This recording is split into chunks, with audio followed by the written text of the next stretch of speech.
بسم الله الرحمن الرحیم. یکی از نشانی های افرادی که بدگمان هسته و بدبین هسته و چون که خوچی افکار منفی داره، یعنی کلانترین نشانی افراد بدبین امو افکار منفیشی هسته، خیالات منفی داره. لذا دنبال یزو افرادهایی هسته که مانند خوچی مثل خوچی ولی افکار منفی داره. کد از اونا باید توبال چونه، کد از اونا باید گفت و شنید کنه.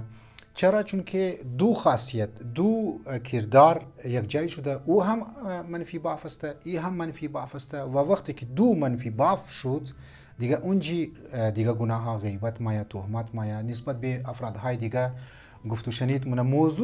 موضوعشی حتی افرادهایی هست که کامیابی افرادها را ده ناکامی کسا پیش منگیری مردم تا امو دل چی کستا خنوک شونه. چون که مو پیش ندفع گفتی افرادهای منفی یا افرادهایی که افکاری منفی داره بدگمان هسته و افرادهای خوشبینه که میگرنه، پر امیده که میگرنه، سوخته هسته میشه بر ازنا قارشی مایه. لذا یک فردهایی را یا افرادهایی را پیدا مونه که او هم افراد منفی باشه و از این طریق به زوبات امو پراس دل خوره بر کنه.